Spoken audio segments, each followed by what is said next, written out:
நம்மளுக்கெல்லாம் எப்படி அரிசி அடிப்படை உணவோ, அந்த மாரி யுகே, யுஎஸ், யூரோப்ல இருக்கிறவங்களுக்கெல்லாம் இந்த பிரெட் தான் அடிப்படை உணவுங்க. அந்த நீளமா இருக்கிறதும் பிரெட் தான். இது எல்லாமேவும் பிரெட் தான். நம்ம 2 நாள் தொடர்ந்து பிரெட் சாப்பிட்டாவே நம்ம வயிறெல்லாம் அவ்வளோதாங்க. ஆனா இந்த பிரிட்டிஷர்ஸ் தினமும் எப்படி பிரெட் சாப்பிடுறாங்க அப்படின்னா, நம்ம ஊர் பிரெட்டுக்கும் இங்க இருக்கிற பிரெட்டுக்கும் கொஞ்சம் டிஃபரன்ஸ் இருக்குதுங்க. அதுவும் இந்த ஃப்ரெஷ்ஷா டெய்லியும் செய்ற பிரெட்லலாம் வந்து பார்த்தீங்கன்னா, எந்த ஒரு எம்எல்சிஃபையர்ஸுமே அவங்க அதிகமா ஆட் பண்றதில்ல.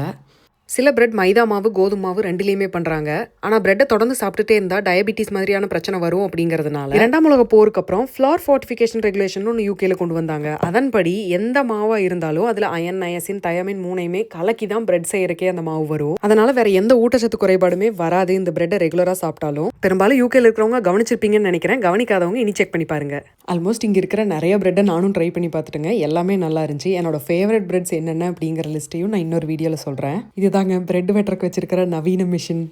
பிரெட் வெட்டருக்கெல்லாம் எதுக்கு மெஷின் வச்சிருக்காங்க? அப்படியே கையில் பிச்சு சாப்பிட்றலாம்ல அப்படின்னு நினச்சா, நம்ம ஒன்றா இதை டோஸ்ட் பண்ணி சாப்பிடணும், இல்லைனா சாண்ட்விச் செஞ்சு சாப்பிடணுங்கல்ல. அப்போ அது ஈவனாக கட் பண்ணால் தானே பண்ண முடியும்.